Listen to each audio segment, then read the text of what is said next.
जी, probability के अंदर फिर अगर आंसर हमारे पास 0 आ जाए उसका मतलब है कि 0% चांस होगा। तो ये प्रोबेबिलिटी का बिल्कुल बेसिक कॉन्सेप्ट है, number of favourable outcomes divided by total number of outcomes. For example the chance to appear head, तो उसका चांस आपके पास क्या आ जाएगा, 1/2 उसकी प्रोबेबिलिटी आ जाएगी। और दिस मीन 50% चांस है हेड के अपीयर होने का। और अगर प्रोबेबिलिटी का आंसर 1 आ जाए तो 100% उस जो इवेंट है उसके हैपन होने के चांसेस होते हैं। और अगर प्रोबेबिलिटी 0 आ जाए तो इसका मतलब है कि 0% चांस है। अब इस बेस के ऊपर हम एक्सरसाइज 11.3 उसे स्टार्ट कर रहे हैं। और इसमें ये बेसिक जो प्रोबेबिलिटी का फार्मूला है इसको हम डिस्कस करेंगे। बहुत ही आसान एक्सरसाइज है, ग्रेड 9 की exercise 11.3।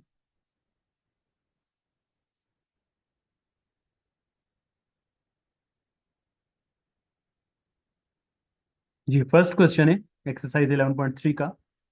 A letter is chosen randomly from the word अल्लाह।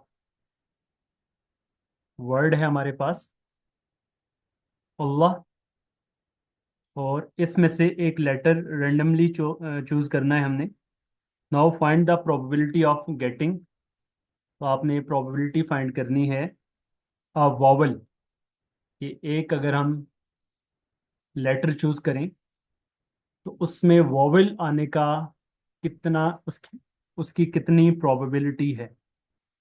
तो अब अगर हम इसमें देखें टोटल नंबर ऑफ आउटकम्स हमारे हमारे पास कितने हैं।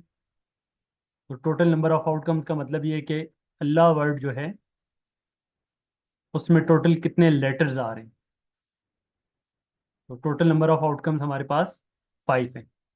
5 में से कोई लेटर भी सिलेक्ट हो सकता है। अब नंबर ऑफ फेवरेबल आउटकम्स कितने होंगे,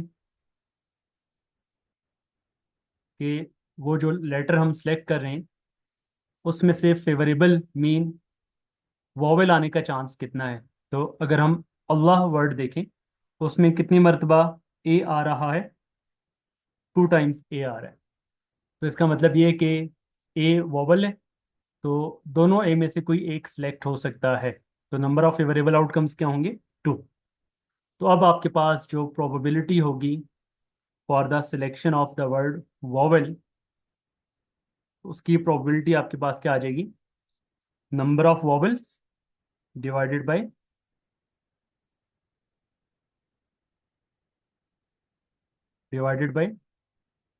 टोटल नंबर ऑफ लेटर्स। तो अब आपके पास जो नंबर ऑफ फेवरेबल आउटकम्स हैं वो 2 हैं, और टोटल नंबर ऑफ आउटकम्स कितने हैं, 5 हैं। तो दिस मीन आपके पास इसकी प्रोबेबिलिटी क्या आ जाएगी, इसकी प्रोबेबिलिटी हमारे पास 2/5 आ जाएगी। इसको अगर हम परसेंटेज में देखें तो 2/5 कितने परसेंट होता है। तो परसेंटेज निकालने के लिए हम क्या कर सकते हैं, इसको 100% से मल्टीप्लाई करेंगे। तो ये आपके पास क्या आएगा, 20% आ जाएगा। ठीक है, ये आपके पास क्या आ जाएगा, 20% आ जाएगा। जी, नेक्स्ट क्वेश्चन नंबर 1 का ही सेकंड पार्ट है। और सेकंड पार्ट में हमारे पास वर्ड वही अल्लाह है।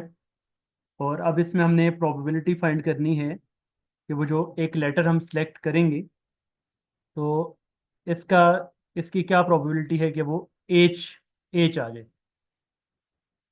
इसकी प्रोबेबिलिटी हमने फाइंड करनी है।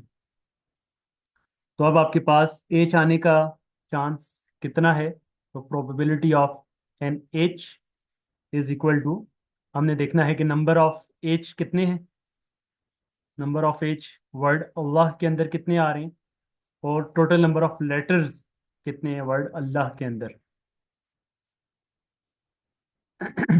तो अल्लाह जो वर्ड है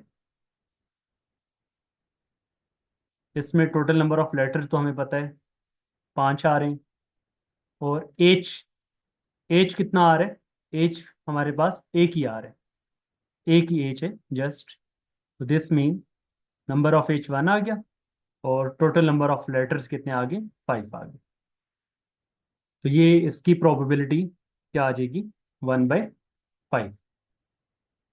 तो ये आपके पास 1/5 आ जाएगी। तो 1/5 को जब आप परसेंटेज में चेक करें, परसेंटेज में 1/5 का मतलब क्या है, इसको मल्टीप्लाई बाय 100% जब आप करेंगे तो ये 20% बनेगा। अच्छा, प्रीवियस जो हमने निकाला था वो शायद 2/5 था, तो 2/5 में भी शायद 20% लिख दिया था, बल्कि वो आपके पास कितना बनेगा, उसको अगर आप चेक करेंगे 2/5 के हवाले से तो 40% बनेगा। ठीक है, तो ये आपके पास इस तरह से परसेंटेज भी एमसीक्यूज में आपसे पूछी जा सकती है कि ये वर्ड आने का या ये लेटर आने का परसेंटेज में बता दें कि कितने परसेंट चांसेस हैं। तो परसेंटेज निकालने के लिए आप उसको 100% से मल्टीप्लाई करके उसकी परसेंटेज फाइंड आउट कर सकते हैं। इसी तरीके से इसके जो रिमेनिंग 2 पार्ट्स हैं वो भी देख लीजिए। पार्ट नंबर 3 में हमारे पास जो प्रोबेबिलिटी हमने फाइंड करनी है वो हमने फाइंड करना है कि एल एल आने का कितना चांस है।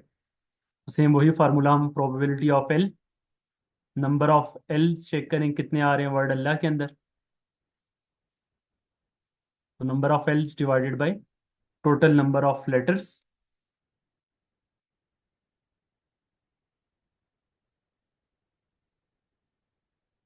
तो ये आ जाएगा आपके पास, नंबर ऑफ एल्स हमारे पास कितने आ रहे हैं, 2 आ रहे हैं। और टोटल नंबर ऑफ लेटर्स कितने आ रहे हैं, 5 आ रहे हैं। तो 2/5, तो इसकी प्रोबेबिलिटी भी हमारे पास क्या आ जाएगी, 2/5 आ जाएगी। और इसी का जो लास्ट पार्ट है, पार्ट नंबर 4, उसमें है अ कॉन्सोनेंट। कॉन्सोनेंट के आने के कितने चांसेस हैं, उसकी प्रोबेबिलिटी क्या है। तो हमें पता है कि जो लेटर वॉवेल नहीं होता वो कॉन्सोनेंट होता है। तो अब इसमें हमने प्रोबेबिलिटी फाइंड करनी है, प्रोबेबिलिटी ऑफ अ कॉन्सोनेंट। अब हमने वर्ड अल्लाह के अंदर देखना है कि कितने कॉन्सोनेंट्स आ रहे हैं। तो टोटल हमारे पास 5 लेटर्स हैं, और number total number of consonants कितने हैं, एक जस्ट ए जो है वो वॉवेल है। बाकी जो इसके अंदर 3 लेटर्स आ रहे हैं, एल और एच, 2 मरतबा एल आ रहा है और 1 मरतबा एच आ रहा है। तो ये तीनों आपके पास क्या हैं, कॉन्सोनेंट्स हैं। तो प्रोबेबिलिटी आपके पास क्या आ जाएगी, नंबर ऑफ कॉन्सोनेंट्स 3 है और टोटल नंबर ऑफ लेटर्स क्या हैं, 5 है। तो ये आपके पास प्रोबेबिलिटी क्या आ जाएगी, 3/5।